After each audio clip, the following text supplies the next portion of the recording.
Bismillahirrahmanirrahim. Wahai saudaraku yang dimuliakan Allah Subhanahu wa taala, laksanakanlah salat 5 waktu sesuai dengan tata cara yang dicontohkan oleh Rasulullah sallallahu alaihi wasallam. Sebagaimana sabda beliau sallallahu alaihi wasallam, "Shallu kama raaitumuni usalli."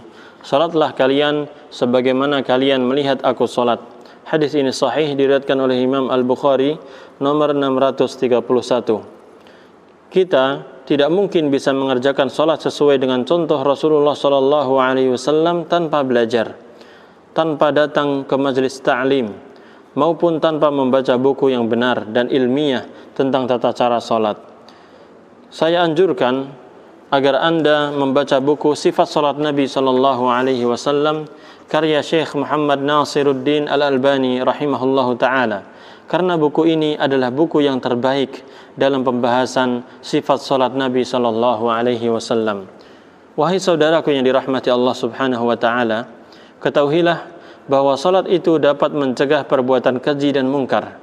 Bukan sekedar mengerjakan salat, tetapi ingat, harus bisa mencegah kita dari perbuatan keji dan mungkar. Jangan seperti sebagian besar orang yang mengerjakan salat, tetapi salatnya tidak mampu mencegahnya dari perbuatan keji dan mungkar. Janganlah seperti orang yang lalai dan riya, sebagaimana firman Allah tabaraka wa ta'ala, "Fawailul lil musallin alladzina hum an salatihim sahun alladzina hum yura'un." Maka celakalah orang yang salat, yaitu orang-orang yang lalai terhadap salatnya, yang berbuat riya. Al-Quran Surat Al-Ma'un ayat 4-6. Syekh Abdurrahman bin Nasir As-Sa'di rahimahullahu ta'ala berkata tentang ayat ini, maksudnya, celakalah orang yang senantiasa mengerjakan salat, akan tetapi mereka melalaikan salatnya, yakni mereka meninggalkannya pada waktunya, tidak mengerjakannya pada waktunya, dan tidak menyempurnakan rukun-rukunnya. Ini disebabkan tidak adanya perhatian terhadap perintah Allah, di mana mereka melalaikan salat yang merupakan ketaatan yang paling penting. Lalai dari mengerjakan salat, inilah yang menyebabkan pelakunya mendapatkan kecaman dan hinaan. Adapun lupa dalam salat, maka ini terjadi pada setiap orang, bahkan terjadi pada Nabi sallallahu alaihi wasallam. Oleh karena itu, Allah Azza wa Jalla menjelaskan sifat mereka bahwa mereka itu berbuat riya, keras hatinya, dan tidak ada kasih sayangnya.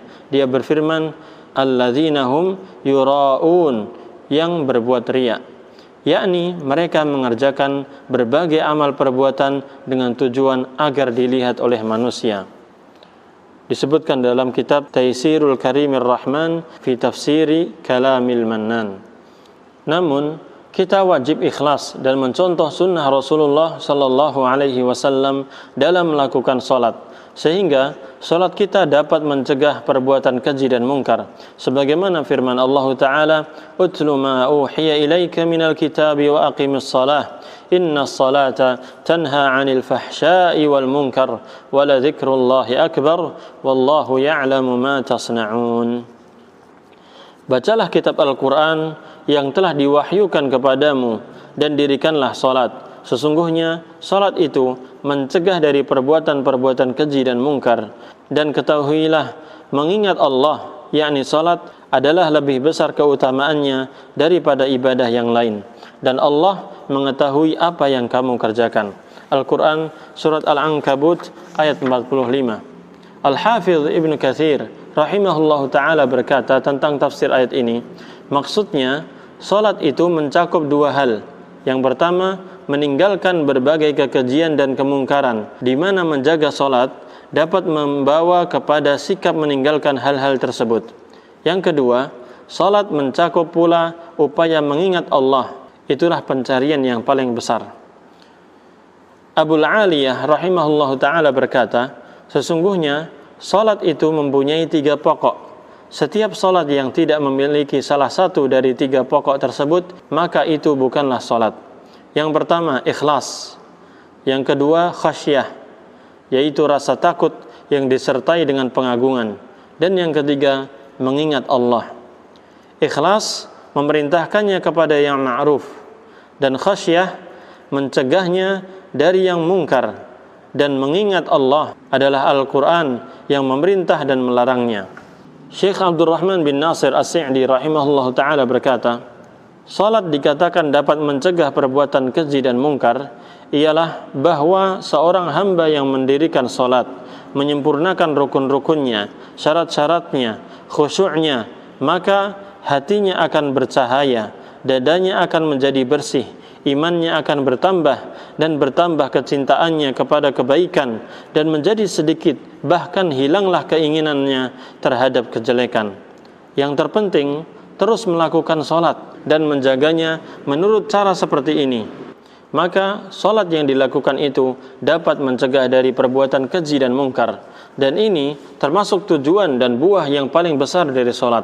Dan di dalam salat ada maksud, ada tujuan yang lebih agung dan lebih besar, yaitu kandungan salat itu sendiri, berupa zikir mengingat Allah Ta'ala dengan hati, lisan, dan anggota badan. Karena sungguh Allah Subhanahu wa Ta'ala menciptakan makhluknya hanya untuk beribadah kepada Allah Subhanahu wa Ta'ala, dan ibadah yang paling utama dilakukan oleh manusia adalah salat. Di dalam salat terdapat penghambaan seluruh anggota badan kepada Allah Jalla wa'ala yang tidak terdapat pada selain salat.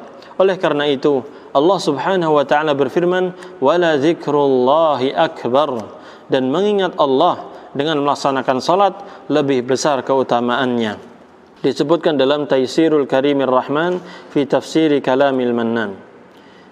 Syekhul Islam Ibn Taymiyah rahimahullah ta'ala mengatakan, sesungguhnya di dalam salat terdapat dua hal. Yang pertama, menolak sesuatu yang dibenci, yaitu perbuatan keji dan mungkar. Dan yang kedua, menghasilkan sesuatu yang dicintai, yaitu zikir mengingat Allah Ta'ala.